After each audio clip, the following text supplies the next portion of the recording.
اعوذ باللہ من الشیطان الرجیم بسم اللہ الرحمن الرحیم السلام علیکم ورحمۃ اللہ وبرکاتہ صلی اللہ علیہ وآلہ وسلم۔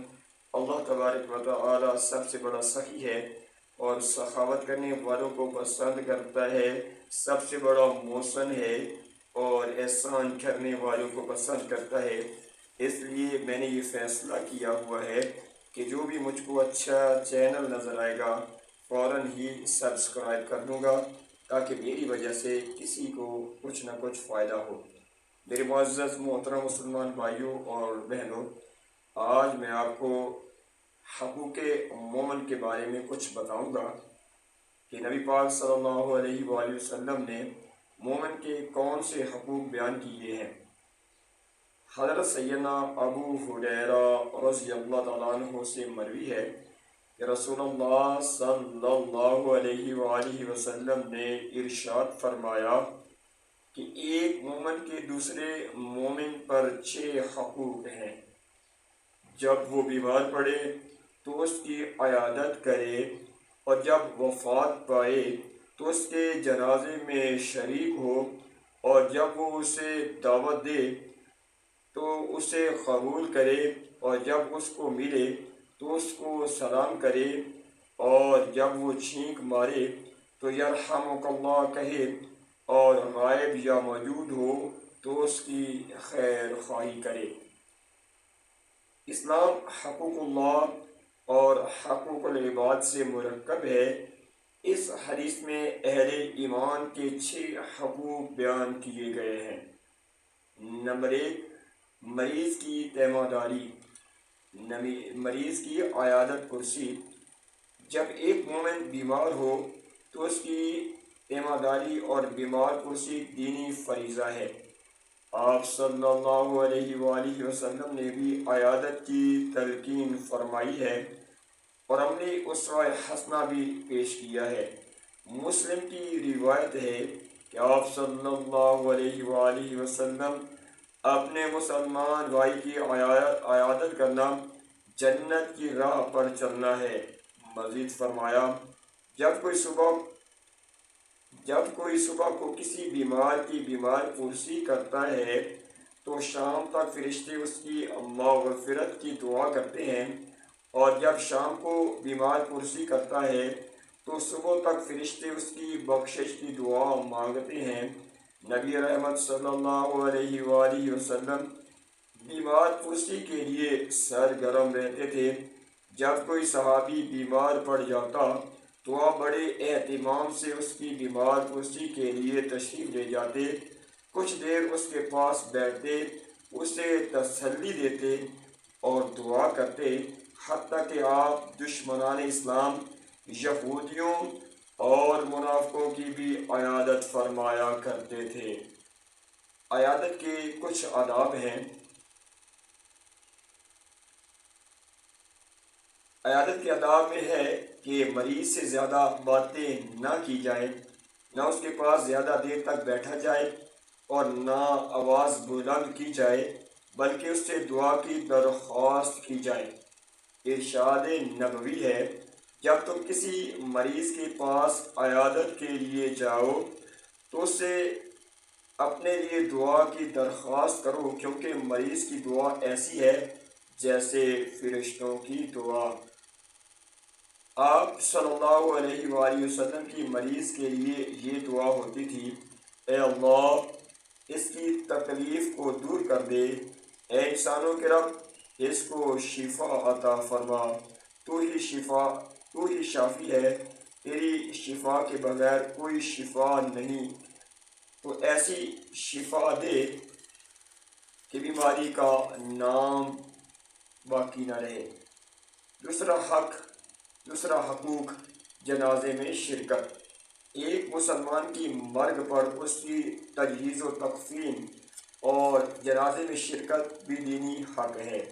یہ حق فرض کفایہ ہے، اگرچہ چند اہل محلہ جنازے میں شریک ہوں تو عام مسلمانوں کی طرف سے یہ فریضہ ادا ہوتا ہے، ورنہ تمام اہل محلہ گنہگار ہوتے ہیں۔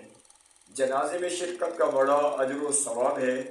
ترمذی کی روایت ہے آپ صلی اللہ علیہ وآلہ وسلم نے ارشاد فرمایا، حضرت سیدنا ابو ہریرہ رضی اللہ تعالیٰ عنہ سے روایت ہے کہ جس نے نماز جنازہ میں شرکت کی اور 3 مرتبہ جنازہ کو کندھا دیا، اس نے اپنا حق ادا کر دیا۔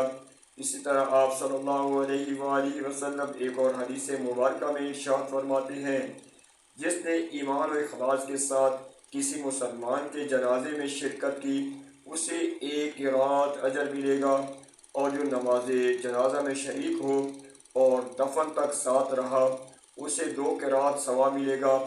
نیز ارشاد فرمایا، 1 قرات پہاڑ کے برابر ہوتا ہے۔ دعوت قبول کرنا۔ تیسرا حقوق دعوت قبول کرنا۔ دعوت سے مراد کھانے پر بلانا ہے یا مشکل میں بلانا، مثلا مالی امداد کی دعوت۔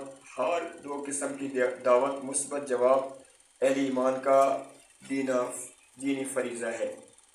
مالی امداد سے امداد باہمی کا جذبہ پروان چڑھتا ہے، بخل اور حرص کا خاتمہ ہوتا ہے۔ اسی طرح کھانے کی دعوت سے باہمی پیار محبت اور اخوت بڑھتی ہے، اجنبیت ختم ہو جاتی ہے۔ البتہ کسی ایسی دعوت جہاں غیر شرعی امور کا ارتکاب ہوتا ہو، اسے رد کیا جا سکتا ہے۔ مثال کے طور پر رقص کی مجلس، بیاہ شادی پر ناچ گانے کا اہتمام، یہ ایسی دعوت ہی ہے جس کو ٹھکرانا فرض ہے۔ اس کے بعد ہے سلام کرنا۔ سلام کرنا بھی دینی فریضہ ہے۔ سلام میں پہل کرنے والے کا اجر زیادہ ہے، وہ غرور و تکبر سے بری ہو جاتا ہے۔ سلام سے باہمی محبت بڑھتی ہے، جیسا کہ آپ صلی اللہ علیہ وآلہ وسلم نے ارشاد فرمایا کہ میں تمہیں ایسی بات نہ بتاؤں جسے تم کرو تو باہمی محبت پیدا ہو جائے۔ بس آپ نے ارشاد فرمایا، بس تم سلام کو پھیلاؤ۔ بس حدیث میں ہر واقف ناواقف چھوٹے بڑے اہل خانہ پر بیٹھے چلتے شخص کو سلام کہنے کا حکم ہے، اور یہی شعار اسلام اور تحفہ انسانیت ہے۔ اس کے بعد 5واں حق، جب کسی شخص کو چھینک آئے تو وہ الحمدللہ کہے، اور جو شخص پاس بیٹھا سن رہا ہے وہ یرحمک اللہ کہے۔ یہ شرعی اصطلاح میں تشمیت کہلاتا ہے۔ ناک میں غلیظ اور گندا مادہ جمع ہوتا ہے جو مرض کا باعث ہو سکتا ہے۔ چھینک سے یہ مادہ خارج ہو جاتا ہے، طبیعت کھل جاتی ہے اور انسان فرحت محسوس کرتا ہے، جس پر اللہ تبارک و تعالیٰ کا شکر لازم ہے، کیونکہ اتباع کا کہنا ہے کہ اگر چھینک نہ آئے تو انسان کی موت واقع ہو سکتی ہے۔ 6واں حق مسلمان کی خیر خواہی۔ آخری حق ہر مسلمان کی خیر خواہی ہے، خواہ وہ موجود ہو یا غیر موجود۔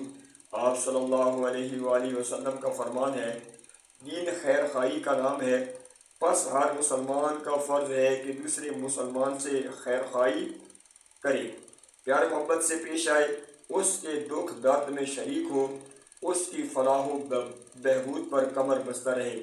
آپ صلی اللہ علیہ وآلہ وسلم کا فرمان عالی شان ہے، تمام مخلوق اللہ تبارک و تعالیٰ کا کنبہ ہے۔ اللہ تبارک و تعالیٰ کا سب سے زیادہ محبوب وہ آدمی ہے جو اس کے کنبے کے ساتھ سب سے زیادہ خیر خواہی اور بھلائی کرے۔